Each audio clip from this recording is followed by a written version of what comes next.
All right, let's talk about what happened in week 5. And I honestly feel like the results that have happened in week 5, in my personal opinion, have changed everybody's outlook on a lot of teams.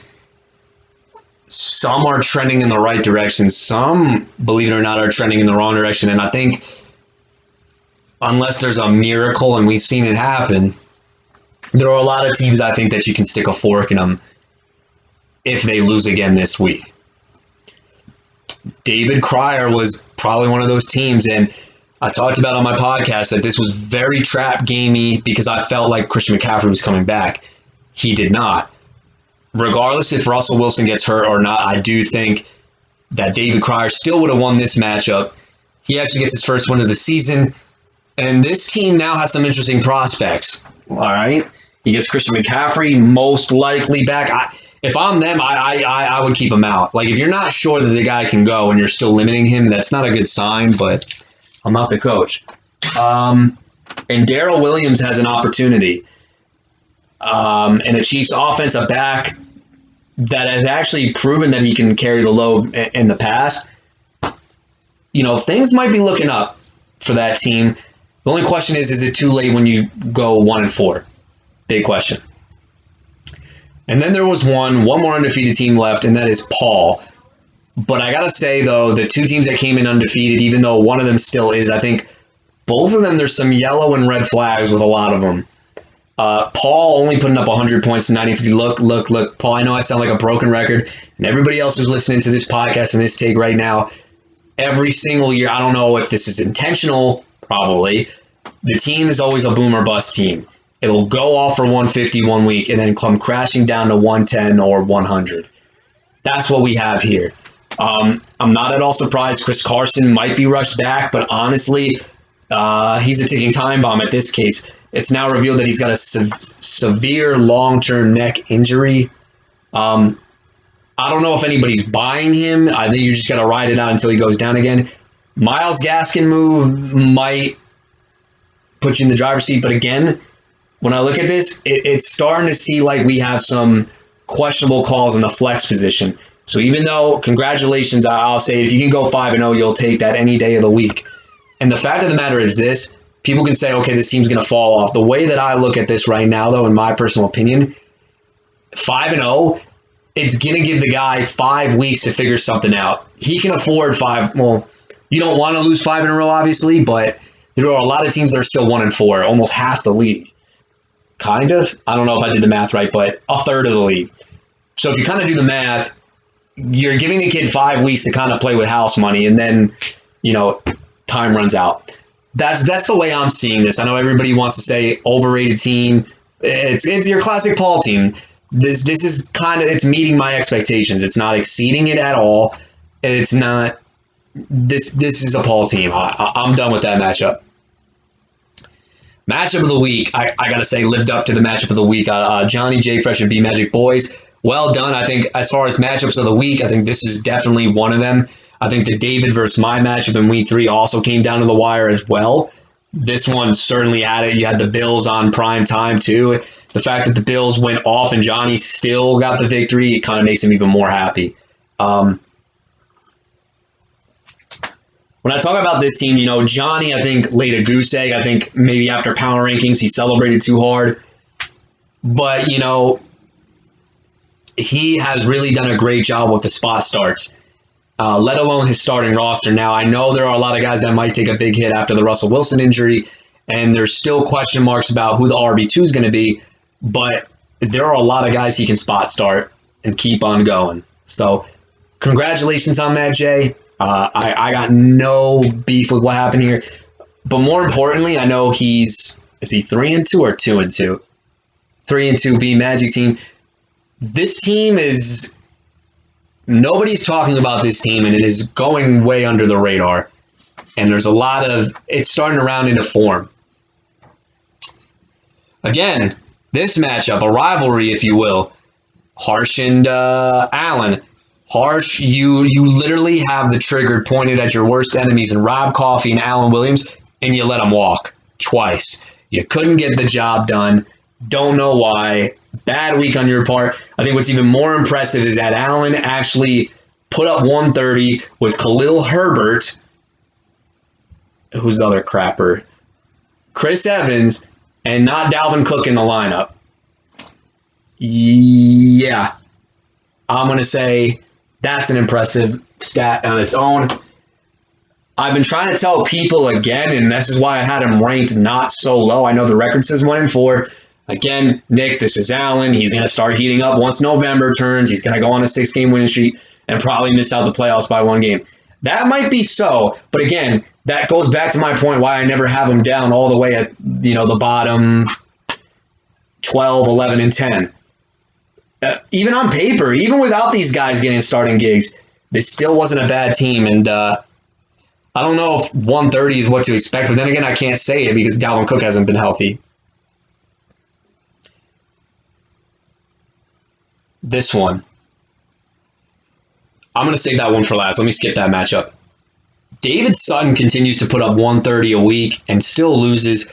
Andre, without Calvin Ridley, didn't see it coming. Antonio Brown goes off. Jalen Hurts catches up after 3 quarters of doing absolutely nothing. Catches up to do some damage there. Kareem Hunt looking like a floor RB1. I don't know if that's even categorized as a thing, but it seems like he's hitting 15 to 20 every week. And it goes back to my point saying this. The weirdest thing that I can think of. Kareem Hunt's explosiveness, I think, is better when he's in a timeshare because last year, once Chubb went down, he was only getting 9 to 12 a week. Something to keep an eye on.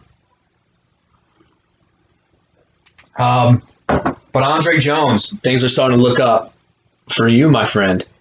David Sutton again, 3-2. This is one of the most dangerous teams. And then we've got to talk about it.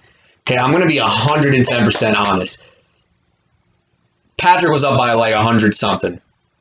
Okay, and all Alex has is Lamar Jackson, Marquise Brown, Mark Andrews.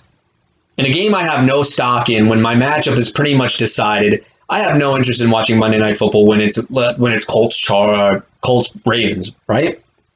So turn it off. Then I saw the box score. I always wake up, when I wake up Monday morning, I look at the freaking box score. And I couldn't believe what I saw. Lamar throwing the ball, 4 touchdowns, and 2 each from Mark Andrews and Marquise Brown. I said, holy crap. I said, in my mind, I don't remember how much he was down by. I was like, Alex probably won. Not only did he win, he put up 171 because of it. Okay? The most unlikely stack. Say whatever you want. I've been wrong about a lot of things, but I'm man enough to speak my mind about it.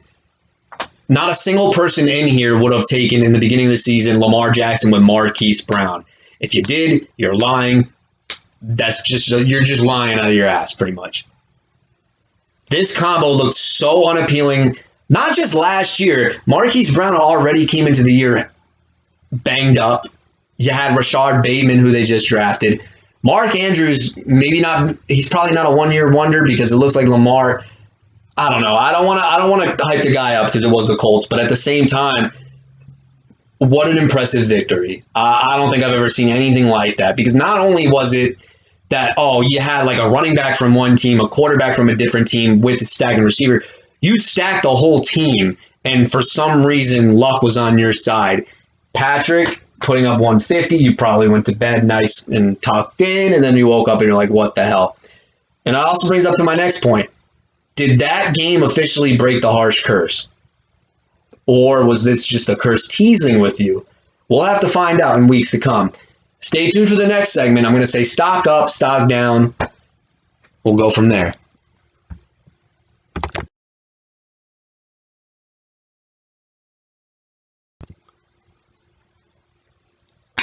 Okay, so before I get into the matchups, there are some things that are going to probably play a key factor for the next power rankings, but there are a few teams that I'm going to have stock up and stock down. So let's start with the positive first. There are 2 teams that I'm starting to notice that their stock is starting to rise up a bit. The first one I want to go with is Andre Jones. Now, Andre, after the draft, I looked at you straight in the eye and said, guess what? I don't hate your team. And I know for whatever reason, when I pick against you, when I hate against you, you love it because it brings out the motivation in your team. For whatever reason, everybody wants me against them, but I've picked a lot of winners before too, Andre.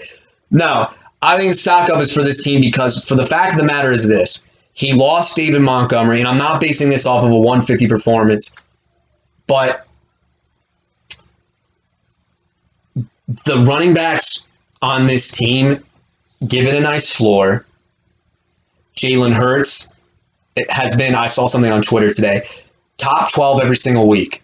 Top 12 at his position every single week. That's consistency in its own. So those are three main guys.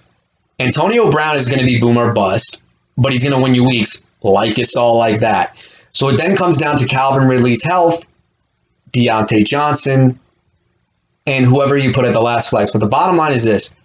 Zeke is going to finish top 3 in running backs. I said number 1 this year. That was my bold take. Kareem Hunt, I think, is just your complements him well as the RB2. Jalen Hurts is a nice floor. And the receivers are getting targets. The production hasn't been what he's wanted. I mean, maybe Deontay has, but they're getting targets. And they are on every single one of them are on, I don't know about Deontay, but he'll get the targets regardless. Deontay Johnson, what we talked about, his stock rises up because no Juju Smith-Schuster. Not that it mattered anyway, but his targets will go up. Antonio Brown's going to be boom or bust, but he's always going to be involved in the game plan. Calvin Ridley has yet to do much of anything. He's been more of I don't even know what you want to call it, a floor wide receiver too. He's getting targets. Him and Keenan Allen have been very, very, very big disappointments as far as where you took him in draft capital. So I think this is a team that's not shown. I'm not expecting 150 every week, obviously, but I think it's stable enough to get the job done.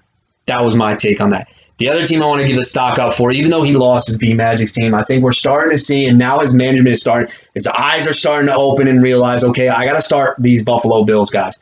Josh Allen is back to being what we thought he was going to be.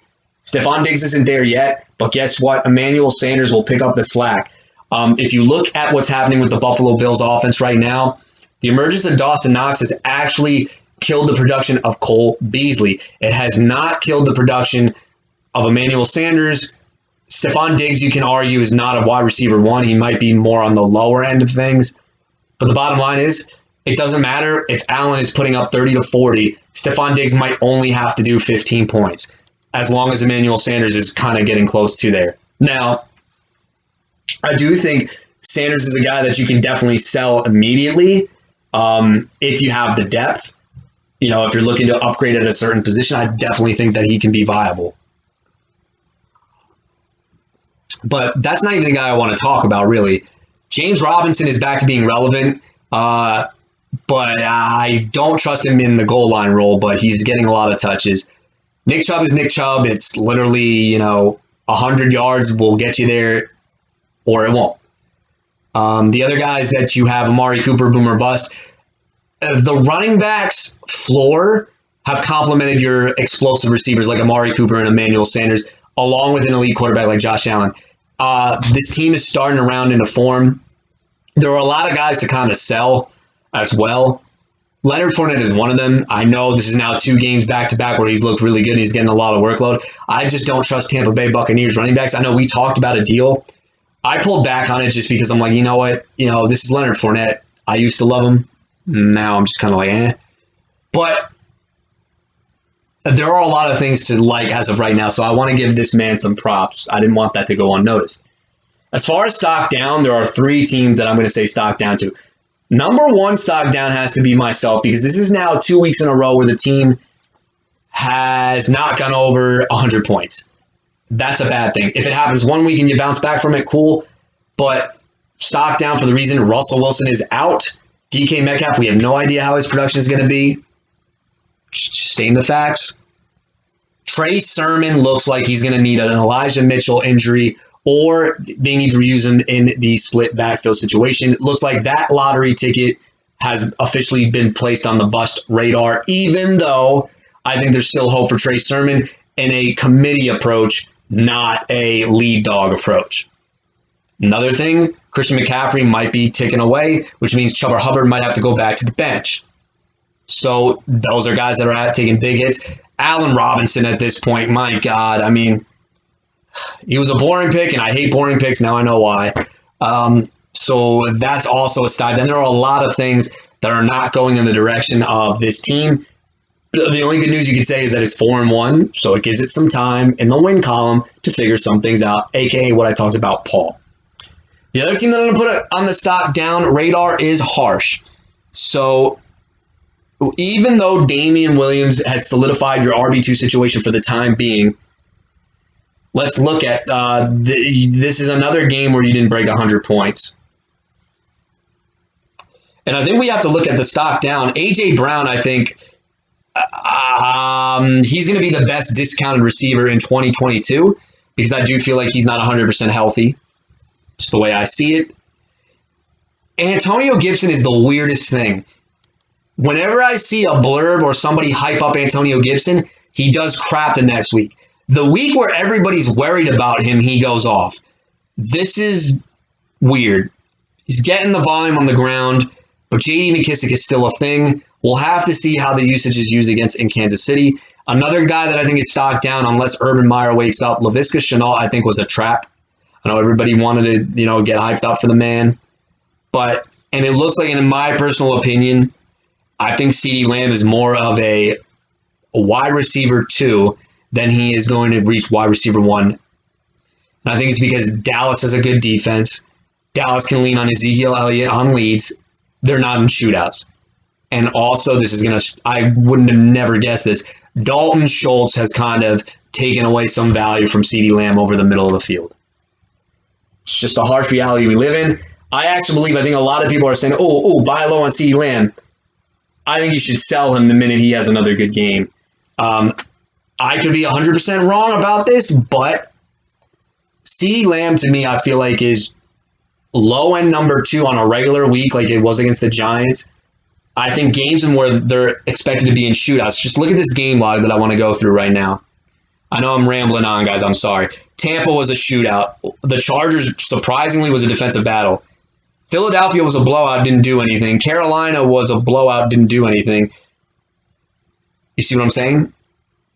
If Dallas is going to win the game, they're going to lean heavily on Zeke Elliott. And with a good defense like that, you want him rested, healthy. So this is a game against New England. I think he has a dud game in this one. I think it's all Zeke. I would throw the kitchen sink at Ezekiel Elliott right now if you could get him. Probably not because it's Andre. But that was my stock down from that team. And last but not least, and Harsh, I know you're saying, well, what about Kadarius Toney and Devonta Smith? I like those guys, but it kind of cancels out A.J. Brown and CeeDee Lamb. And you only have one win. This is a hot take. Stock down for Patrick. People are probably going to say this is the greatest 1-4 team ever. Yeah, I think that's well said, but when you're 1-4, you got an uphill battle to climb. The reason why I'm saying stock down is because of the way the team is constructed. He's got Justin Herbert, good pick. Hopkins and Keenan Allen, I'm going to be honest, have not been what you expected them to be. Hopkins has been more of the bust. Keenan Allen is just not getting in the end zone. He's becoming what he was like 2 years ago, a really boring wide receiver. Derrick Henry is awesome. Josh Jacobs is okay when he's healthy. But I'm not going to, look, I hate tight ends. I'm not even going to acknowledge Noah Fant. Chase Edmonds and Hunter Renfrow in the flex.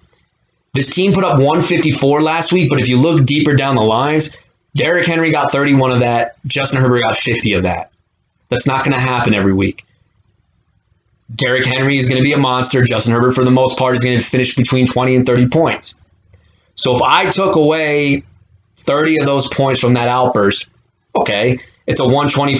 In reality, I think I look at this team as a 124 point a week. And I think it's because they're lacking flex upside. But if you believe that Michael Thomas is going to come back healthy, that might solve your last flex permanently. So stock down for now because you're 1-4. If Michael Thomas becomes Michael Thomas of old, we're looking at a scary team. But I have to acknowledge the fact that you're 1-4. So that was a game I thought you had in the bag because if it wasn't you, it would have been Alex on this list, to be honest. So that's just my personal takes on stock up and stock down.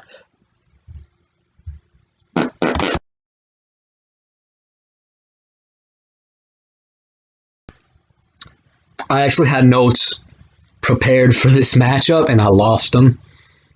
Or I left them at work. First game we'll talk about is two teams that got their first win of the season last week, and that's Allen versus David Krier. Krier, congratulations on the win. Allen, congratulations on your win. Let's see which one of you still wants to keep the winning streak going at 2 in a row. We start Aaron Rodgers, Matt Stafford. Okay, I'm going to stop it right here. They're in like neutral match. Like they're in like matchups that could eventually be like amazing. But I'm just going to say draw. I got no lean one way or the other. Now, bad news for Allen is this. This is the second time Allen has had Matt Stafford with his opposing targets on the opposing team. For example, Robert Woods. One thing I didn't pay attention to, a report came out last week about Sean McVay acknowledging, I need to give Robert Woods more looks. What I didn't know until Twitter and Joe Buck and Troy Aikman called on Thursday night was that Woods was actually the reason why he said that. Okay, now, time out and pause the brakes. You need to tell me that they were hyping up this guy so much, saying that he was, they are not very selfish. They don't care where the ball is going.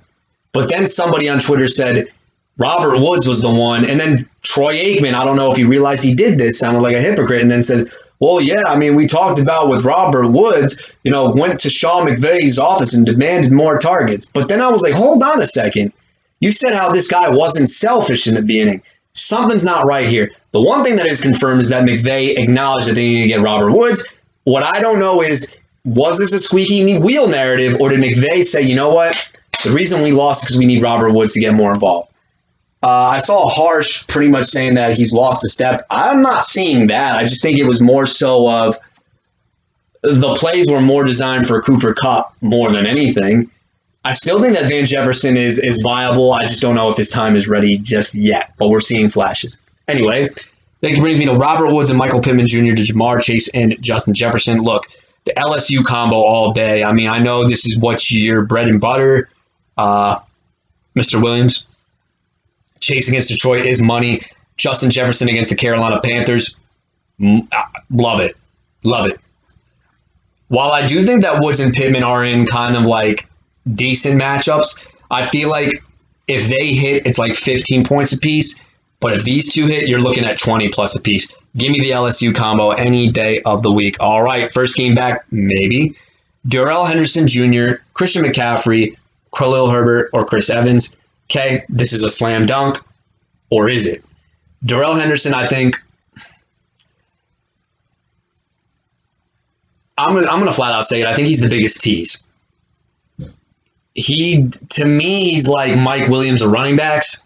He'll have a great game, look awesome, and will either get hurt or not do much on the next game. The thing that's a little bit concerning with Darrell Henderson is that I don't know if he got hurt, but they are now starting to ease in Sony Michel a little bit more. My take on Darrell Henderson has never changed since he was drafted his first year. McVay does not trust him as a workload guy. I think the minute he screws up or gets hurt, I think he's literally on, in my personal opinion, if he was a dog, he's down to one more life, pretty much. There's something about him that I'm not saying he's a bad running back, but there's a lot of trust issues here with this guy, number one. I'm not saying he's a terrible running back, but he finds himself a way to get put in the doghouse a lot.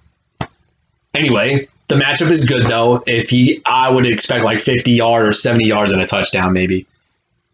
Christian McCaffrey. So, because David's 1-4, he wants the guy to play, obviously, because you need a win now. You're not 4-0 with Christian McCaffrey. But you run the risk of re-injury. He's been in limited practices. My gut feeling was this. If they're always limited, the coach is kind of not comfortable, unless it's a guy can have veteran days off. I can't say that McCaffrey is put in that tier yet, because especially what happened last year. Look, the reason I take Chuba Hubbard is because I think that McCaffrey is not going to stay healthy.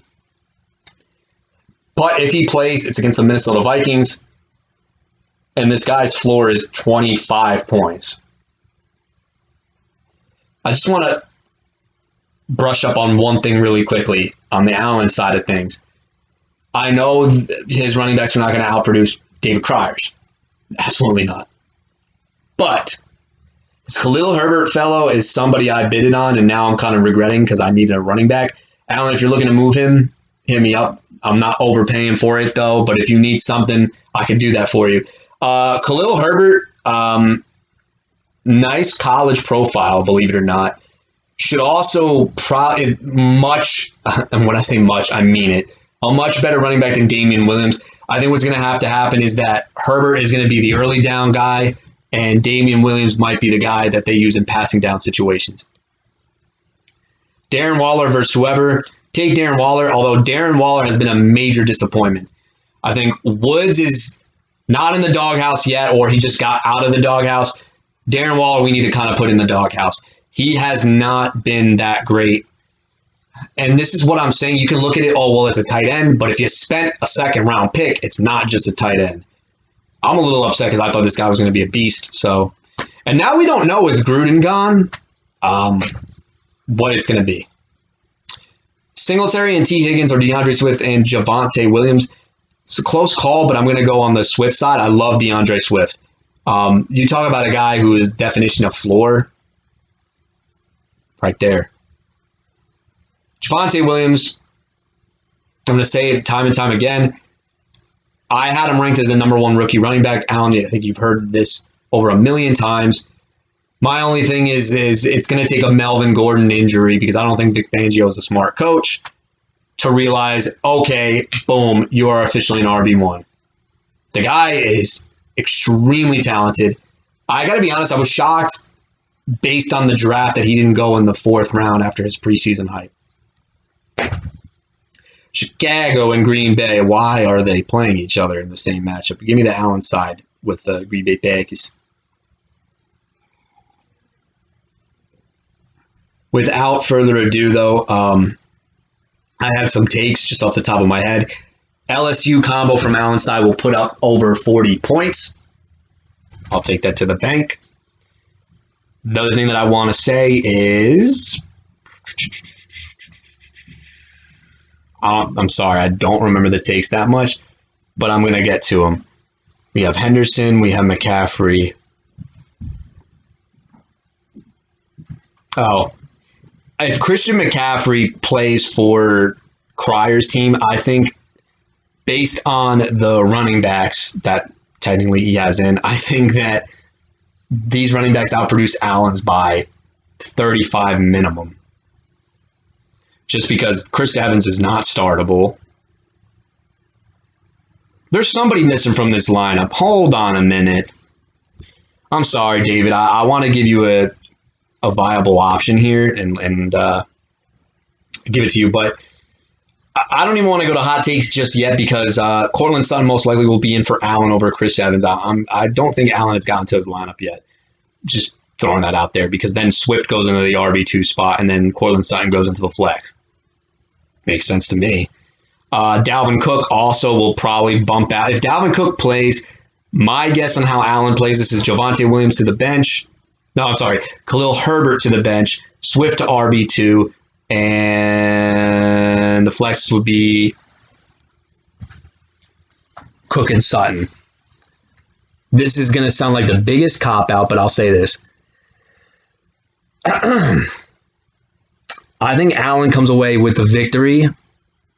If Christian McCaffrey doesn't play, I think it's a slam dunk Allen victory.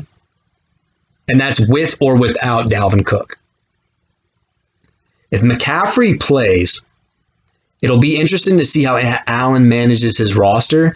But the bottom line is this. Allen's team, honestly, when I played him, I thought, this kid was averaging 125 a week. And then I looked and it was only at 110.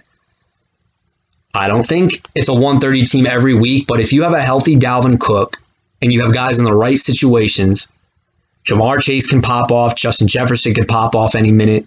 Matt Stafford does just enough to be your starting quarterback. DeAndre Swift has a great floor. Dalvin Cook has a great floor. Cortland Sutton. The wild cards are Cortland Sutton and the last flex. There's a lot of teams that have flex question marks, and he's one of them, but this is not a bad team with a lot of lottery tickets. They just need to happen immediately. My stance has not changed. I think regardless, actually it's tough. David has a big chance if McCaffrey plays and Cook doesn't. But I think this LSU combination is going to prove to be a little too much because they can explode. I'll take Allen.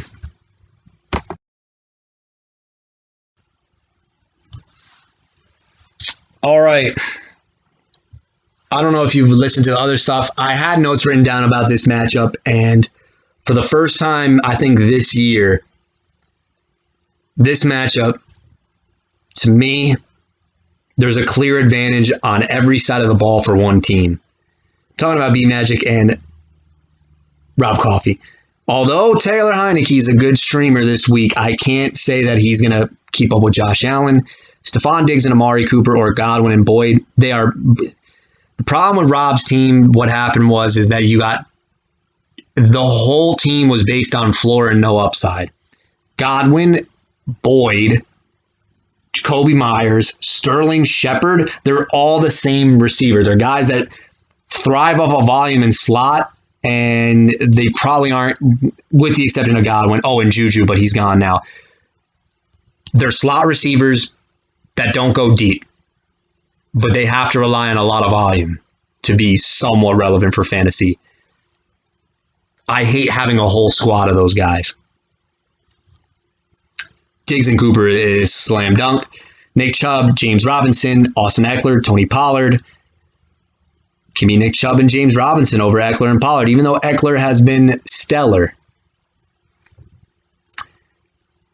Dalton Schultz. I cannot believe this guy is actually relevant. I thought for sure Blake Jarwin was back. This guy's going to get relegated to the bench because he's not a great athlete. He just finds a way how to get open and scores. Ricky Seals-Jones is going to be a decent streamer for weeks and weeks to come. So congrats, my friend. But it's not going to be enough. Fournette and Sanders way over Jamal Williams and Jacoby Myers. And then Dallas defense, yeah, I'll take them over Thin-Fu. Cincinnati, this Detroit-Cincinnati game could be a sneaky shootout. That's a clean sweep. I can't definitively say Rob's got the advantage on Bmagic anywhere on the field. Anywhere. I'm just calling it as I see it. Now, to be fair, Rob called me on the phone, said, if I don't beat Paul, my season's pretty much over. So he's not tanking. He will compete, as you saw streaming Taylor Heineke. But ladies and gentlemen, the Bmagic. Last year, I want to just say right now, last year, man, people hated on Bmagic, and I don't know if it was a lesson learned, but he definitely has put together a solid team. Not going to lie. I'm going to have to take the Magic Man to go to 4-2, and I think this is the final nail in the coffin for the Rob Coffey team. Rob is going to have to play an Allen role, and what I mean by that is guys like Jamal Williams, Tony Pollard in particular, Elijah Mitchell. These are guys that are great lottery tickets, but they might not happen until very late into the season. So while I want to give you, both of you gentlemen, the utmost props and best of luck in this matchup, to me, this is a clear-cut slam dunk. Bmagic over Mr. Rob Coffey. Even if Eckler gets 30 points, it will not be enough in that one.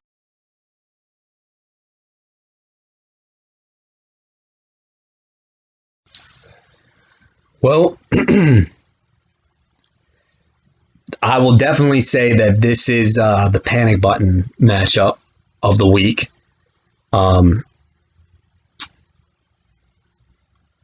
I'll say it again. This is definitely a panic button matchup of the week. Harsh and Patrick. Gentlemen, what are we going to do? So, Patrick, I really thought you were going to improve to 2-3. You lost.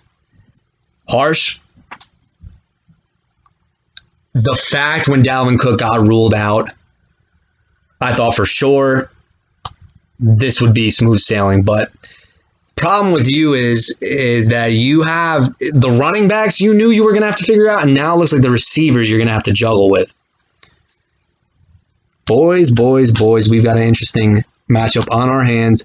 Who's going to survive? And is it time to call panic button? Who knows? Jay Herbert, Justin Herbert, obviously, and Kyler Murray. Well, I got to be honest with you. Might say draw. Let me check this injury with Mr. Murray. Whoa. Oh, I just saw it.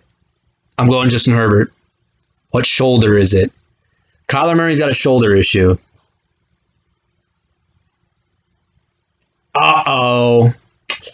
Harsh. I think I'm going to say the eulogy for you, kid. Okay, let's. Sorry, I got to go down this story time now, Patrick. Give me Justin Herbert. I'm not even dealing with this anymore. Kyler Murray last year looked like he was the front runner for MVP, and he looked like he was going to be the MVP this year until his shoulder started to bother him. And it's the reason they missed the playoffs, because he couldn't throw deep down the field. And that offense relies on those boom plays. Give me Justin Herbert. If this guy can't get going, season over. Sorry, Harsh. I'm just giving you the harsh reality. No pun intended. I did not mean to do that, I swear. But yeah, this doesn't look good for you, kid. He was awful when he had a terrible shoulder for me. D-Hop and Keenan Allen, Devonta Smith, Kadarius Toney. Well, two rookie guys that are on the rise, and it looks like Yahoo is very big on their projections. Devonta Smith, sure. Kadarius Toney, sure. DeAndre Hopkins has not been that great this year. Hopkins, I think, when he was healthy last year, was like 15 at least, and it was like 15 to 20, and he's like, target share is not where you want it to be. Okay. Keenan Allen, Mike Williams is like officially the number one on this team. Patrick, I would have never called that in a million years. I thought Mike Williams was a bona fide bust. But we got to look at the real facts, and the real facts are Mike Williams is playing out of his damn mind. Facts. All right, let's talk about this matchup. I actually think that this is the week Keenan Allen gets there. I got a weird feeling, but I feel like Mike Williams has been on fire for so long. I don't expect this guy to get 20 to 30 every single week. He's gonna officially fall himself into the boomer bust wide receiver one category, aka like Deshaun Jackson in his prime. Because for a guy to consistently put up 20 to 30 every week, that's like Hall of Fame. Like, I don't know if anybody's been able to do that. This might be a Keenan Allen game.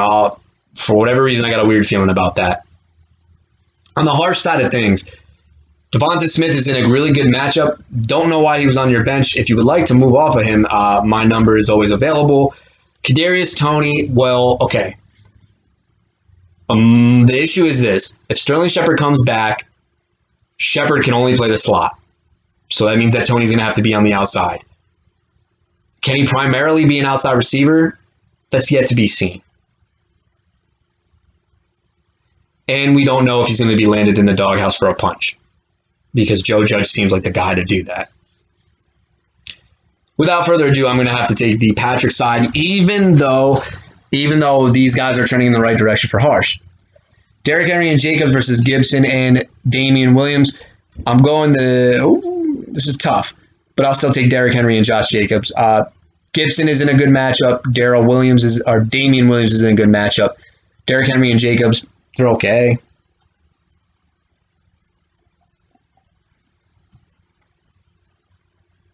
Yeah, I don't see anything wrong with that. But it's Derrick Henry and it's Joshua Jacobs. Jacobs is an okay matchup. Not really a big Josh Jacobs fan. Derrick Henry is Derrick Henry. I don't think that Gibson and Damian Williams. And the thing about Damian Williams is Khalil Herbert actually played more snaps, and they were split down the middle. Even freaking Allen beat. Well, I just didn't expect to get those two receivers. That's how it came down to it. Noah fan, Zach Ertz. Give me Patrick. It's the first time ever I'll say this. Give me Noah Fant by default. Chase Edmonds and Hunter Renfrow, CeeDee Lamb and A.J. Brown. Well, again, Patrick's weakness is those flexes. They don't offer any big upside. I know Renfrow has actually been somewhat serviceable if you look at the numbers, 10, 9, 16, 14, 8. But if my flexes are constantly getting 10 to 8 a week, that's not doing it for me. I need some boom weeks or something, you know. CeeDee Lamb and AJ Brown. AJ Brown, I believe, this is gonna be a lost season for him. If he doesn't get it done in Buffalo, I think we gotta just say, you know what? I can't wait to draft AJ Brown in the 4th, 5th round next year because he's gonna be discounted. CeeDee Lamb.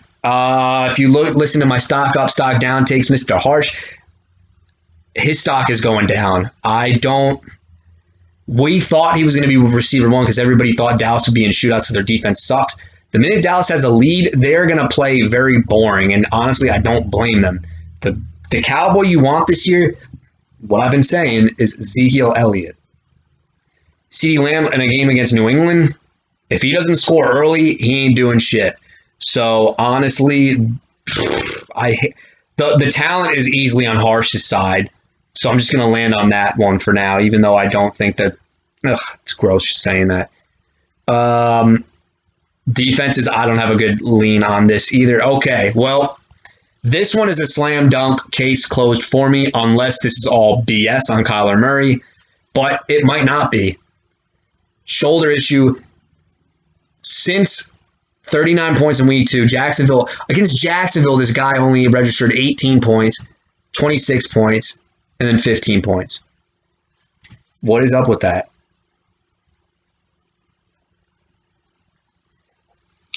Yeah. Ladies and gentlemen of the jury, I find Kyler Murray guilty of not being able to produce as a quarterback 1 with a shoulder injury. I'm going Patrick. Patrick, buddy. You'll survive the flex woes in this one because I do think that bold take, Harsh, if you need some motivation, I don't know if you subscribe to the I want Nick to hate on my team so bad because they'll go off. You're about to get it here, kid. I think you do not break 100 points this week. If you do, you can thank me for that. Patrick, I don't know if you believe in sides that I pick or not, but because I don't even remember your matchup last week. I don't know who I picked in that matchup, Patrick. I might have picked you, honestly, because I hate Lamar Jackson. So there you have it. I think the reason why Patrick is able to win, other than Kyler Murray not being able to produce at a quarterback 1 level, now that I saw the shoulder injury, I think Justin Herbert and Keenan Allen produce. I got a weird feeling that this is going to be the game.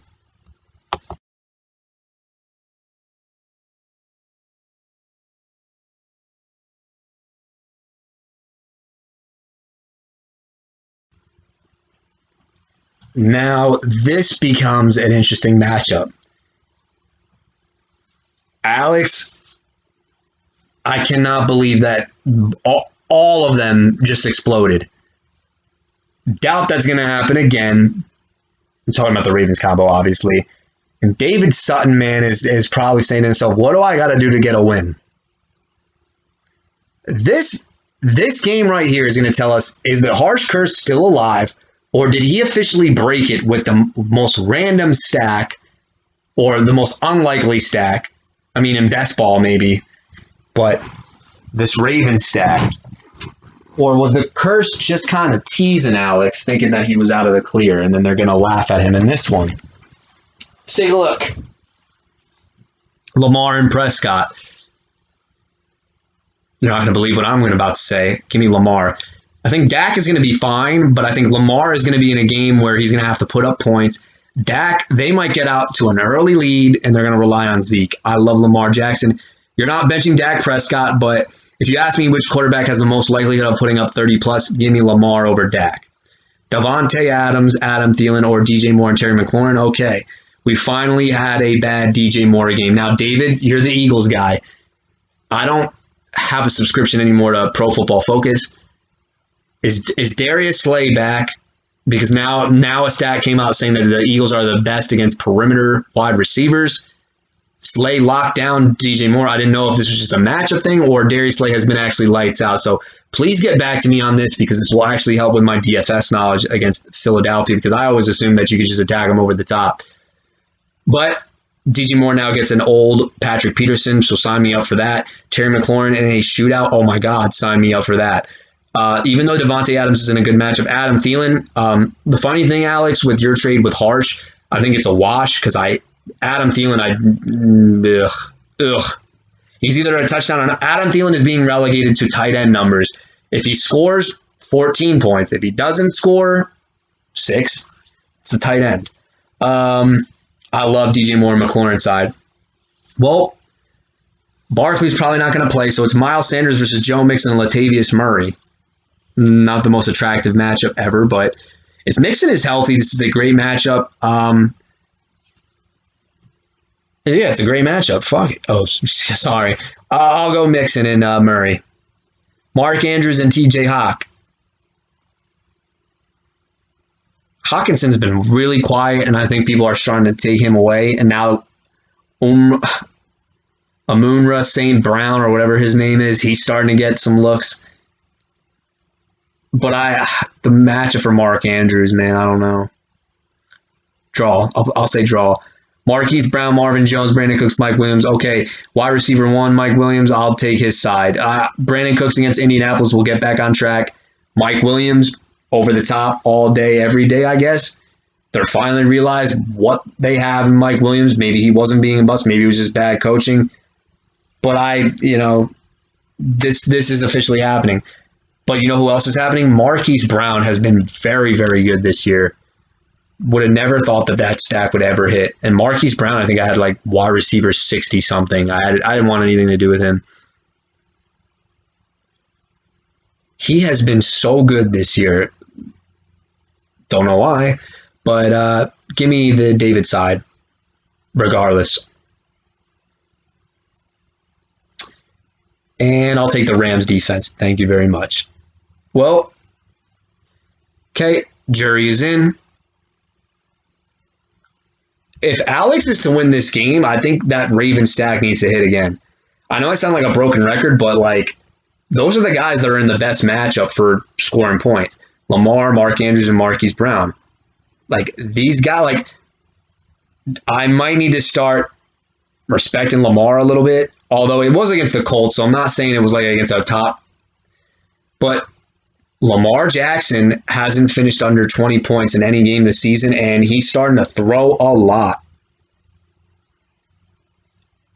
Don't know if they're great passes, but oh my goodness. I also think it's because their defense isn't that good this year, so he's in shootouts or by default. But that's amazing. I don't think I would have ever said that. If Lamar Jackson beats Justin Herbert, I think I might actually have to start showing the man some respect. If he beats the Chargers, I will officially change my tone on Lamar Jackson. Not saying I'm becoming a fan, but I'll say, you know what? You proved me wrong. This is big for me to do. I've been hating on this guy since he came into the league as a rookie. Just saying, I'm throwing it out there. I'm sorry. Sorry, I just really needed to come to terms with that. I gotta say right now, Alex's weakness is the running backs because no Saquon Barkley. But if Joe Mixon can't suit up, Alex is probably going to steal a victory because this is the most vulnerable spot in this matchup because there's no Alvin Kamara. Joe Mixon needs to be in this matchup. It's the Detroit Lions. we've always said this about Joe Mixon. He smashes in like the easiest matchups possible, but anything that's mediocre or tough, he doesn't do jack shit. I got to be honest, now that I'm looking at this, I like DJ Moore, I like McLaurin, and I like Mike Williams.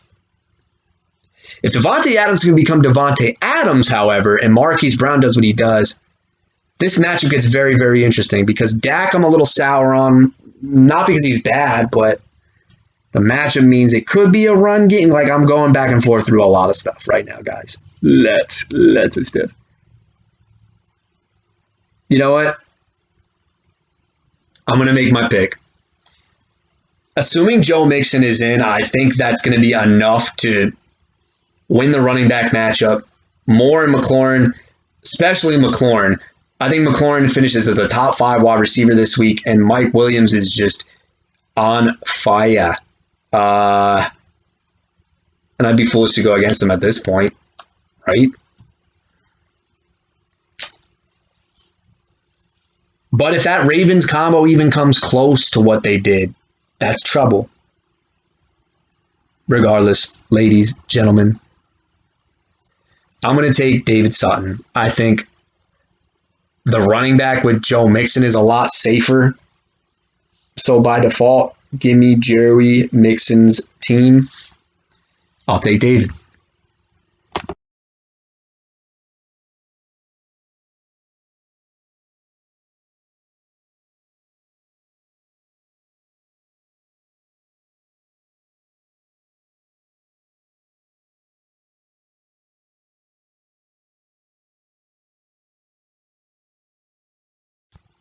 Well, here we are. I cannot, under the circumstances of what's been going on with my team, have the courage to put this as matchup of the week, even though it's 2 4-1 teams. I think the other matchup is a little bit more appealing based on record and point totals the last 2 weeks. This is a rivalry. It is an ex-Super Bowl blowout matchup. It's a lot of things. You know what I'm saying, man? It's myself taking on the fresher J-Frush. I'm going to flat out just say it right now. Yahoo has this as 135 to 116. They are absolutely right. Okay? My team has not passed 100 points in 2 weeks. And we lost our starting quarterback. And what's even worse, we might not have a running back 2 this week. It's either probably going to be Chuba Hubbard or Jerick McKinnon. Yeah, I know. I'm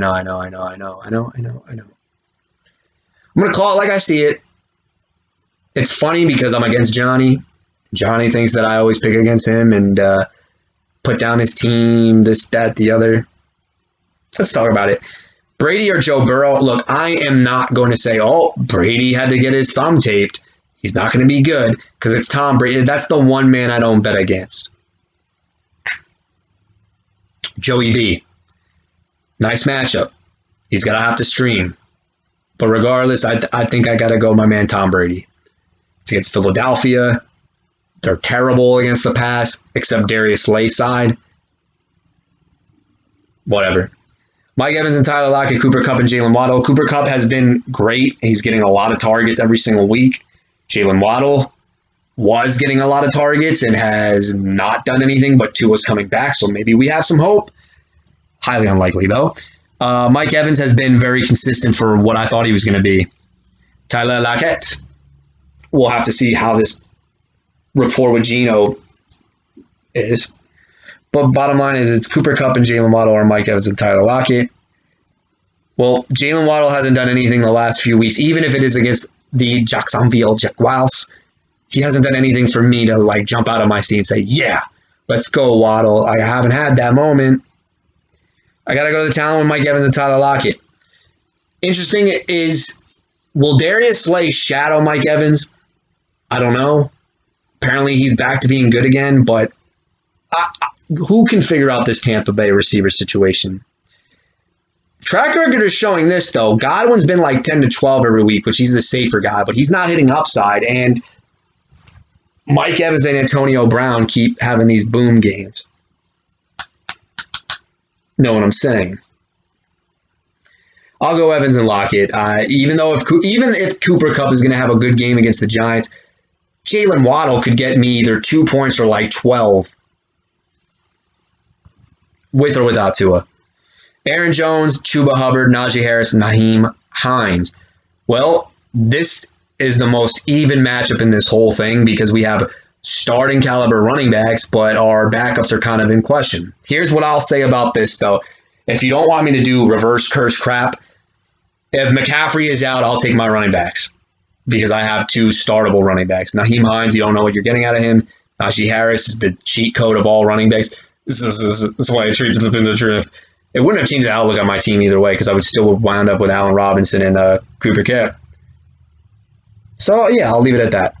Oh, and by the way, Seattle, terrible run defense. And if Geno Smith struggles, he could just get crap ton of everything. Okay, Travis Kelce versus Tyler Higbee. This is where the most damage is going to be done. It's the tight end department. Higbee is your definition of a streamer tight end. I know the hype. Oh, he plays every snap on the freaking field, but he is literally a touchdown or nothing. It's almost like they don't have great route combinations to run with him anymore. It's literally like, okay, Cooper Kupp, Robert Woods, Van Jefferson will give you the intermediate to deep stuff, and Tyler Higbee is literally everything within 10 yards. But I like the Rams offense, so that's why I have him. But yeah, no, Kelsey's going to go off. DK, Metcalf, Allen Robinson, Cole Beasley, or Julio Jones. This to me is a draw. Oh, Allen Robinson on the injury report. Why?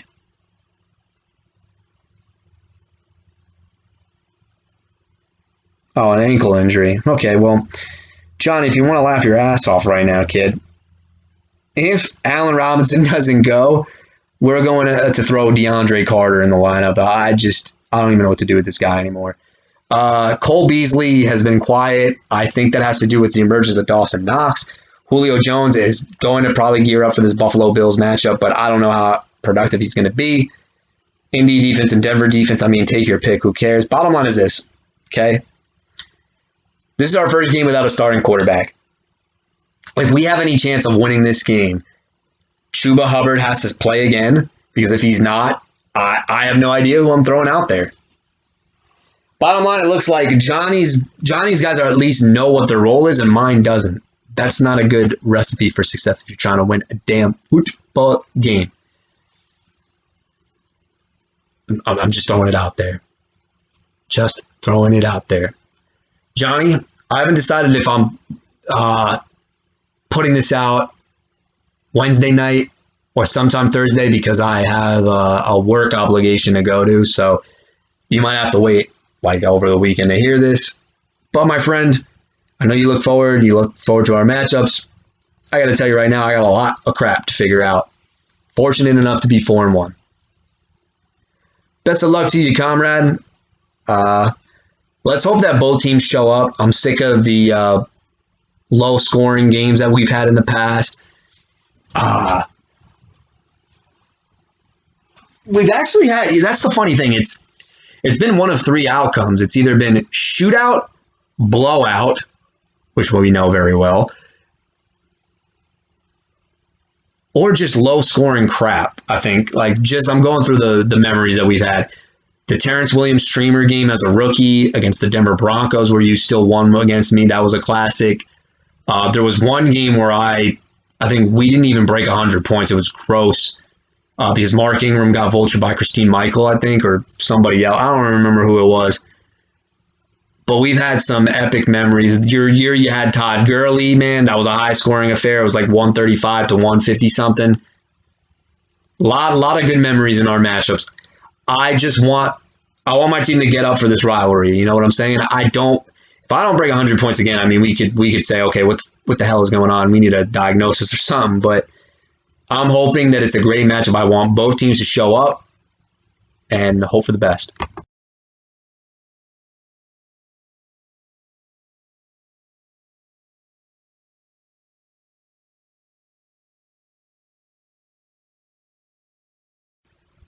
I chose this as the matchup of the week simply because I know, Paul, you're 5-0.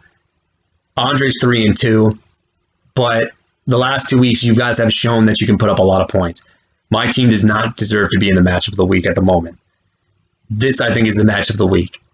Andre, you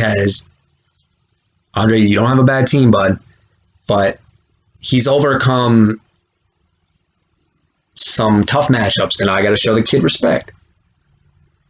Mahomes versus Jalen Hurts. Jalen Hurts has been great, top 12 every single week, but I'm not betting against Patrick Mahomes. Oh, I almost said Deshaun Jackson. Deontay Johnson and Antonio Brown, Tyreek Hill, or Claypool. Well, okay. Hill will probably go off. This is going to be a game where that combo hits and they look like they're unstoppable, this, that, the other. I don't trust Chase Claypool one bit. Now, I know what you're saying. Juju Smith-Schuster's out, and he played well. I don't know.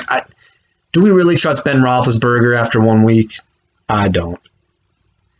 Funny thing is, Claypool, 6 targets, had 21 fantasy points.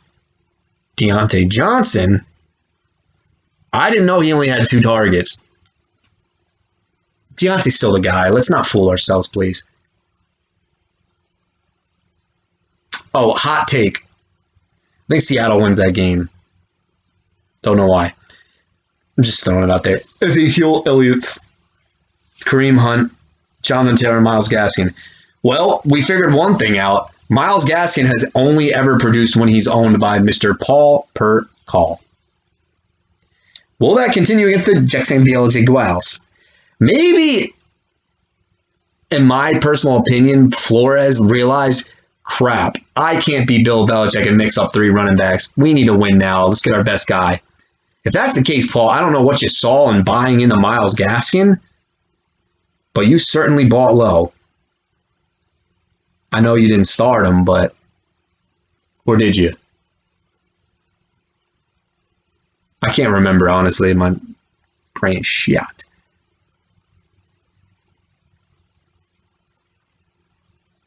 I can't remember. I'm sorry. Give me Elliott and Hunt. I mean, this is a really good combination. Jonathan Taylor's okay, but I'll take that one.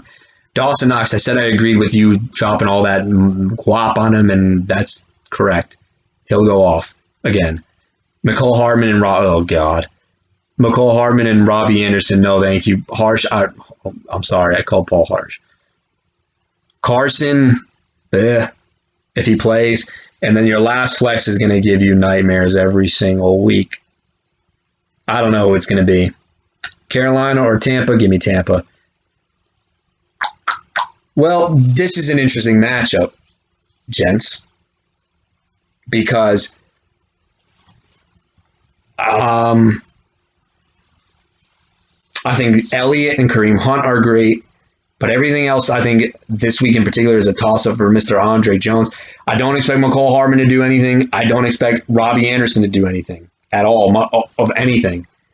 Paul's guys, take your freaking pick. I don't know either. I hate to base it off of this, but if Patrick Mahomes and Tyreek Hill hit, they always hit for over like 40, 50 plus. I think that's what we're going to be looking at yet again. My goodness, I've been talking a lot on this matchup. So, pick is in. Can't believe I'm saying this, but I think I'm going to go Paul to go 6-0. I think that Jalen Hurts and Ezekiel Elliott and Kareem Hunt are going to have great matchups, but if they do their stuff, Deontay, Antonio Brown need to come through. That alone will probably get him 100, and then Knox, Hardman, Robbie Anderson, I think that's somewhere between 110 and 120. It's going to be interesting, but Washington's secondary, trash. I think that's what we're looking at here. I think that combo alone makes Paul the victor, even though I think Andre is solidifying himself as a solid 120 to 130 a week team.